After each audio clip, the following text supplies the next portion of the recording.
भाद्र मास शुक्ल पक्ष की पद्मा एकादशी का महात्म्य। युधिष्ठिर ने पूछा, केशव, भाद्रपद मास के शुक्ल पक्ष को जो एकादशी होती है उसका क्या नाम है, कौन देवता और कौन कैसे विधि है, यह बताइए। भगवान श्री कृष्ण बोले, राजन, इस विषय में मैं तुम्हें आश्चर्यजनक कथा सुनाता हूँ जिसे ब्रह्मा जी महात्मा नारद से कहा था। नारद जी, चतुर्मुख, आपको नमस्कार है। मैं भगवान विष्णु की आराधना के लिए आपके मुख से यह सुनना चाहता हूँ कि भाद्र पक्ष पद्मा के शुक्ल पक्ष कौन सी एकादशी होती है। ब्रह्मा जी ने कहा, मुनि श्रेष्ठ, तुमने बहुत उत्तम बात पूछी है। क्यों ना हो वैष्णव, जो ठहरे भादो के शुक्ल पक्ष एकादशी पद्मा के नाम से विख्यात है। उस दिन भगवान हरि केश की पूजा होती है। यह उत्तम व्रत अवश्य करने योग्य है। सूर्य वंश में महात्मा नामक एक चक्रवर्ती सत्य पर्दिका और प्रतापी राजर्षि हो गए हैं, जो प्रजा का अपने और औरस पुत्रों की भांति धर्म पूर्वक पालन किया करते थे। उनके राज्य में अकाल नहीं पड़ता था, मानसिक चिंताएं नहीं सताती थी और व्याधियों का प्रकोप भी नहीं होता था। उनकी प्रजा निर्भय तथा धन्य धान्य से समृद्ध थी।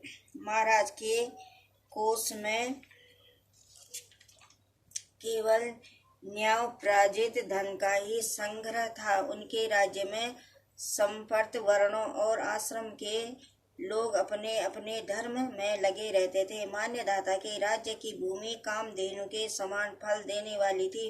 उनके राज्य करते समय प्रजा को बहुत सुख प्राप्त होता था। एक समय की किसी कर्म का फल भोग प्राप्त होने पर राजा के राज्यों में 3 वर्ष तक वर्षा नहीं हुई। इससे उनकी पूजा भूख से पीड़ित हो नष्ट होने लगी। तब संपूर्ण प्रजा ने महाराज के पास आकर इस प्रकार कहा, नृपश्रेष्ठ, आपको प्रजा की बात सुननी चाहिए। पुराणों में मनीषी पुरुषों ने जल को नारा कहा है। वो नारा ही भगवान का अनन्य निवास स्थान है, इसलिए वे नारायण कहलाते हैं। नारायण स्वरूप भगवान विष्णु सर्व व्यापक रूप में विराजमान है। वे ही मेघ स्वरूप होकर वर्षा करते हैं। वर्षा से अन्न पैदा होता है और अन्न से प्रजा जीवन धारण करती है। नृपश्रेष्ठ, इस समय अन्न के बिना प्रजा का नाश होता है, अतः ऐसा कोई उपाय कीजिए जिससे हमारे योग का निर्वाह हो। आप लोगों का कथन सत्य है, क्योंकि अन्न को ब्रह्मा का कहा गया है। अन्न से प्राणी उत्पन्न होते हैं और अन्न से ही जगत जीवन धारण करता है। लोक में बहुधा ऐसा सुना जाता है तथा पुराणों में भी बहुत विस्तार के साथ ऐसा वर्णन है कि राजाओं के अत्याचार से प्रजा को पीड़ा होती है, किंतु जब मैं बुद्धि से विचार करता हूँ तो मुझे अपना किया हुआ कोई अपराध नहीं दिखाई देता। फिर भी मैं प्रजा का हित करने के लिए पूर्ण प्रयत्न करूँगा। ऐसा निश्चय करके राजा मानधाता ने गिने व्यक्तियों को साथ लिए विधाता को प्रणाम करके संग उन्हीं की वन की ओर चले गए। वहां जाकर मुख्य मुनियों और तपस्वियों के आश्रमों पर घूमते। फिर एक दिन उन्हें ब्रह्मपुत्र अंगिरा ऋषि का दर्शन हुआ। उन पर दृष्टि पड़ते ही राजा हर्ष में भरकर अपने वाहन से उतर पड़े और इंद्रियों को बस में करते हुए उन्होंने दोनों हाथ जोड़कर उन्होंने मुनि के चरणों में प्रणाम किया। मुनि ने भी स्वास्ति कहकर राजा का अभिनंदन किया और उनके राज्य के 7 अंगूठों की शुक्ल पूछी। राजा ने अपनी शुक्ल बताकर मुनि के स्वास्थ्य का समाचार पूछा। मुनि राजाओं को आसन और अधर्य दिया। उन्हें ग्रहण करके जब वे मुनि के समीप बैठे तो उन्होंने इनके आगमन का कारण पूछा। तब राजा ने कहा, भगवान, मैं धर्माकुल प्राणीशील से पृथ्वी का पालन कर रहा था, फिर भी मेरे राज्य में वर्षा का अभाव हो गया। इसका क्या कारण है, इस बात को मैं नहीं जानता। ऋषि बोले, हे राजन, यह सब युगों में उत्तम सतयुग है। इसमें सब लोग परमात्मा के चिंतन में लगे रहते हैं तथा इस समय धर्म अपने चारों चरणों से युक्त होता है। इस युग में केवल ब्राह्मण ही तपस्वी होते हैं, दूसरे लोग नहीं। किंतु महाराज, तुम्हारे राज्यों का मैं यह शूद्र तपस्या है, इसी कारण मेघ पानी नहीं बरसाते। तुम इसके प्रतिकारक यत्न हो, जिससे यह अनावृष्टि का दोष शांत हो जाए।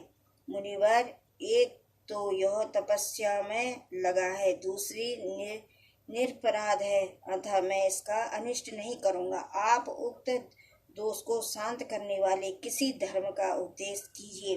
राजन, यदि ऐसी बात है तो एकादशी का व्रत करो। भाद्र पक्ष मास के शुक्ल पक्ष में जो पद्मा नाम से विख्यात एकादशी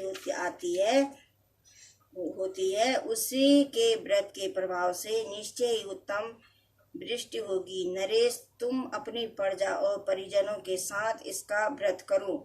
ऋषि का यह वचन सुनकर राजा अपने घर लौट आए। उन्होंने चारों वर्णों की समस्त प्रजाओं के साथ भादौ के शुक्ल पक्ष की पद्मा एकादशी का व्रत किया। इस प्रकार व्रत करने पर मेघ पानी बरसने लगे, पृथ्वी जल से अपलावित हो गई और हरी भरी खेत से शोभित होने लगी। उस व्रत के प्रभाव से सब लोग सुखी हो गए। राजन, इस कारण इस उत्तम व्रत का अनुष्ठान अवश्य करना चाहिए। पद्मा एकादशी के दिन जल से भरे हुए घड़े को वस्त्र से ढककर दही और चावल के साथ ब्राह्मण को दान देना चाहिए। साथ ही छाता जूता भी दान देना चाहिए। दान करते समय निम्नलिखित मंत्र का उच्चारण करें।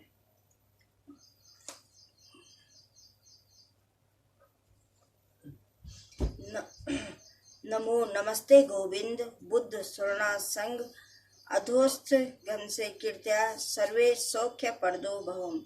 मुक्ति भुक्ति मुक्ति परदेश चैव लोकाना सुखदायक।